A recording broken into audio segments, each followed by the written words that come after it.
Aujourd'hui, comment une documentation permet d'étayer votre vision? La semaine passée, j'ai reçu des remarques d'infopreneurs qui m'ont dit « Laurent, avec l'expérience que tu as, en ayant travaillé chez des gros clients, file-nous plus d'astuces. » Donc, quand vous creusez une mine pour avancer, il faut étayer. Cela consiste en fait à consolider le tunnel pour pouvoir continuer d'avancer en toute sécurité. Sinon, le tunnel risque de s'effondrer. Donc, attention à ne pas avancer trop vite ou trop mal en fait. Si vous avez une vision, en tout cas, ce que je vous souhaite, sinon c'est comme un taxi sans GPS, sans carte dans une nouvelle ville. Il va peut-être arriver à destination, mais entre-temps, le réservoir d'essence sera vide ou alors il aura fait des détours pendant des mois et des mois. Donc bref, ça va être un peu compliqué quand même. J'espère que vous avez aussi des objectifs clairs et définis à court et à moyen terme. Sinon, vous risquez fort de changer de direction très souvent et finalement de tourner en rond. Bilan, vous finissez épuisé, ruiné, découragé. Donc bref, vous passez d'un objet brillant au prochain objet brillant et en fait, vous n'avancez pas, quoi. Et croyez-moi, je vous parle en connaissance de cause parce que j'ai fait ça à une période de ma vie à un niveau olympique ou champion du monde, de toute façon. Donc là, carrément, quoi.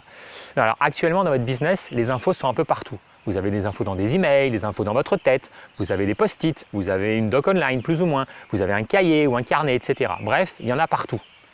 Et au moment de faire quelque chose, rien n'est clair parce que l'info elle est partout. Donc vous perdez en efficacité, en productivité, il faut aller la rechercher, il faut se rappeler du détail, du machin, du... Ah et là comment je faisais quoi?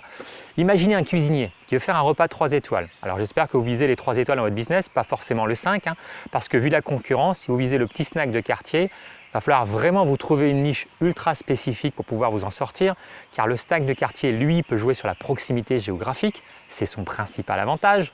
Vous, en étant sur Internet, vous êtes confronté à la globalisation mondiale. Donc des concurrents, vous en avez partout.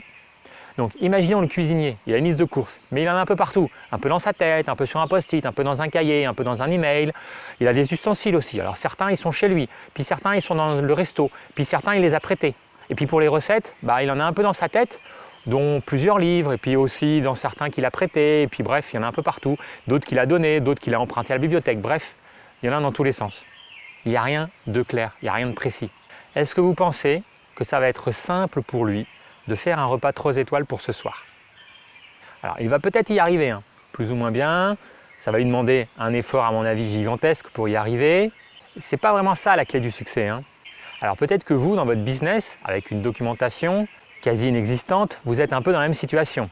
C'est-à-dire que vous passez votre temps à essayer de retrouver de l'information pour avancer, rien n'est en place, vous perdez beaucoup de temps, c'est confus, beaucoup de fatigue, beaucoup d'énervement et ainsi de suite.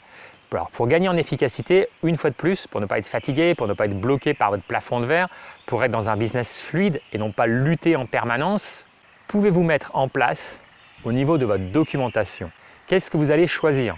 Vous allez la mettre online ou pas? Sous quelle forme? Et quoi? Qu'est-ce que vous allez mettre dedans? Alors oui, c'est vrai, ça prend un petit peu de temps. Et votre business, c'est quoi? C'est un château de sable, une cabane de jardin, une maison, un palace. C'est à vous de choisir. Parce que si vous voulez faire juste un château de sable, effectivement, pas besoin de doc dans ces cas-là. Voilà. Mais a priori, ça ne va pas durer longtemps.